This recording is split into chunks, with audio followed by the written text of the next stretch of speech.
Yo, what's up everyone? Silver Slayer, welcome back for another video. So today I wanted to bring up a very good question I got on my channel today actually. So I used to base a lot of my content off of people's comments in my videos, but nowadays they're pretty repetitive. I get asked the same questions a lot over and over, and it's usually just from beginner people coming into the silver world that really don't understand, the difference between certain types of coins, or why people invest in silver because of gold. And I've made videos talking about all those different things, so I can usually just shoot them a link their way, saying here's my video explaining this.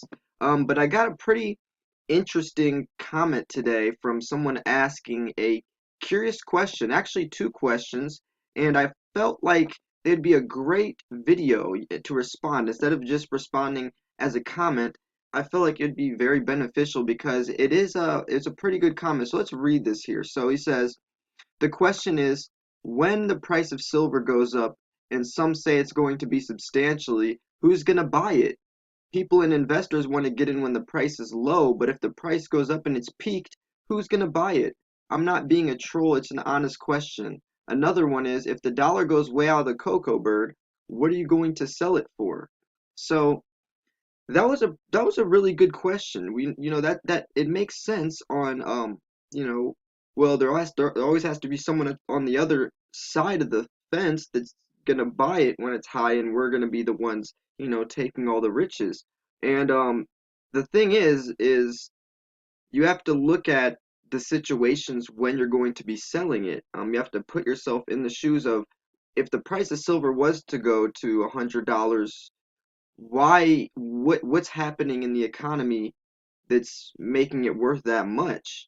And then you have to look at your potential buyer. You guys know I always talk about the potential buyer. I never talk about buying something until you think about selling it.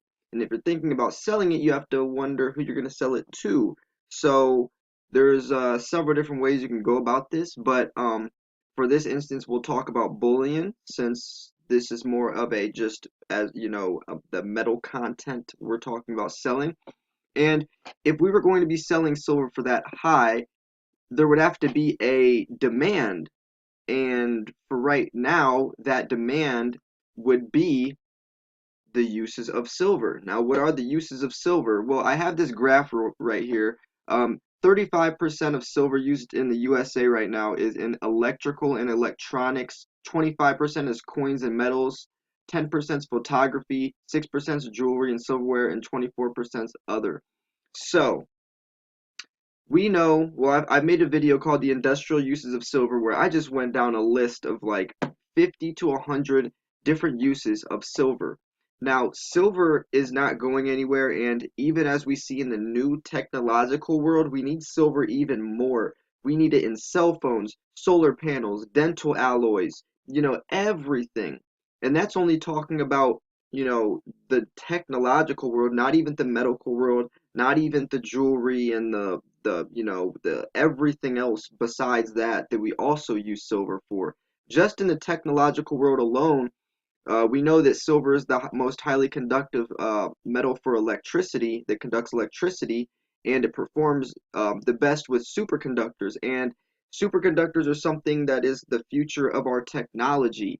And superconductors perform very well, but sided with silver, they perform like twice, like 50% more efficiently. So we need silver in the future of the technological world. And as everyone knows, obviously, technology advancement is rapidly growing worldwide, which means we're going to need more and more silver. So when this gentleman asks the question, he's thinking more of a individual buyer. What random guy is going to want to buy silver at $100 that's been buying it at 20?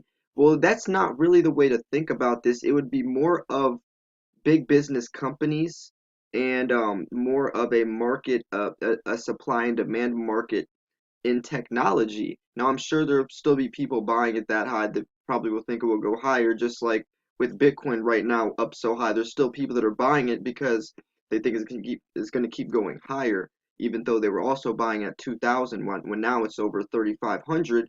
There's always a market, but for this situation, you have to look at what is it going to be used for. Now, I can go over some of the other stuff with silver, used in electronics,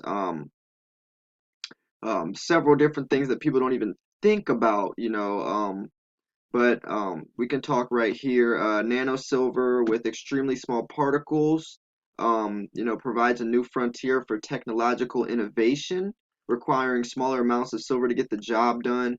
We can talk about that. We can talk about the uses of silver in energy, for silver paste printed onto photovoltaic photovoltaic cells capture and carry electrical currents. um, Nuclear energy also uses silver, often employed in control rods, brazing and soldering. In chemical production, obviously silver and coins. Jewelry and silverware, and photography with the mirrors and all this, and for um, all that type of stuff. In medicine, silver ions are a catalyst for absorbing oxygen, which kills bacteria, interfering with respiration. Um, in mirrors and glass and engines, silver acts like a lubricant to reduce friction between ball bearings and housing due to its ability to absorb oxygen. In awards, in water, food, and hygiene. Um, there's so many uses for silver. So I feel like when people think of silver as, ooh, it's shiny, like there's actually real intrinsic value in silver. Silver actually has real value. It's not just a metal that looks pretty, that's why people buy it. There are extreme real uses for it, and that is why the supply and demand is always going to be met to some degree. There's charts you can look up the supplies and demands for silver, like this year, if you want to check this year actually, and this shows the past years and what the supply is compared to the demand and what the margins are, and all that. But actually, I'll link that in the description of this video as well.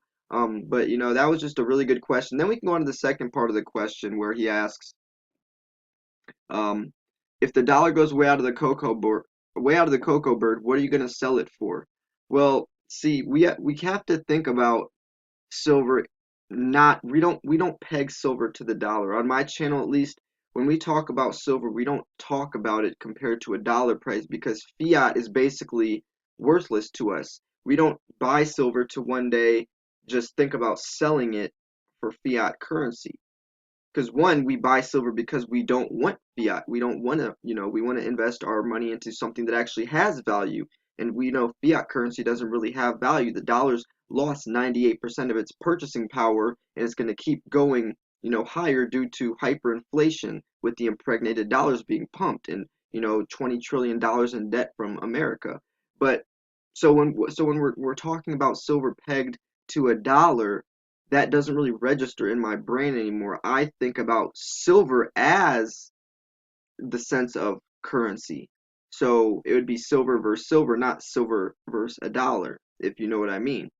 Um, and if you don't know what I mean, I made a video called The True Value of Silver or something like that. One of my more popular videos. It has like 60,000 views now, actually. You can go to my channel if you want to watch that, where I talk about silver compared to a dollar bill. But when we're talking about silver, I'm looking at the intrinsic value. So I look at silver as the means of currency, and when I'm going to be potentially selling it in the future, which, first off, I don't even look at silver to, get rich off of. I invest in silver for the pure history behind it and the artwork and just the collectability of the coins. I'm a collector. I don't It's not just a get rich quick scheme for me. It's more of a long-term investment haul, but also a side hobby since I enjoy the beauty of these coins. So this is still, I'm answering this question from a different mind state than mine, or a different idea than mine.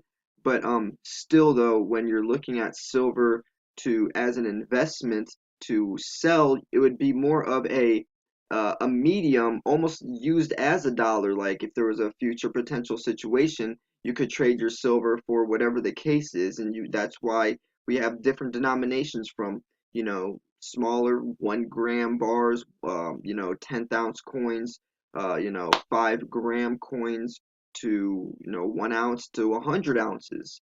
And this can fluctuate depending on, you know, whatever you're into or whatever your ideas are when you're selling in the future. Always go back to who's going to be your potential buyer. Is it going to be a big dealer? Are you going to sell it to AdMex, or are you going to sell it to your local coin shop, or are you going to sell it to you know, a friend, or you know, someone in person, or is it going to be more of a you know, prepper type situation where you're investing your silver or stacking your silver. So if there was ever an SHTF situation, you had some types of means to trade with people for maybe food or water. Now I know people are gonna say you're effing stupid if you think someone's gonna actually trade you silver for food when you can't eat silver. But you have to think, in history, in barbaria, silver's been used as a trade for over 6,000 years, and it's been used for these situations. In any situation, when there is no standard of government, there has to be sometimes some type of medium of value being transferred. Even if that value isn't edible, there still is value, and you can use that value, that medium, what is currently the dollar in America, but when there's no government, it wouldn't be a dollar. You could still use a medium for something with value, like silver, like it's always been in history. So you know, that's something. If you know, maybe junk silver would be better for that situation. Or are you just buying it to pass it down to your grandkids in 20 or 30 years, hoping the price rises? It really depends, and it really just depends on your beliefs, your time frame of selling, what your financial situation is, what type of silver do you like, where do you live, and so on and so forth. But really, I don't think of it in those types of in that mind frame, really. But anyways, I'm gonna wrap it up there. I would love to hear your questions and feedback. If you enjoyed this video, make sure to like it. Thank you guys for asking very good questions, which sparks ideas for me to make these videos. So if you did like it, please give it a thumbs up. I'll see you guys for the next video. Peace.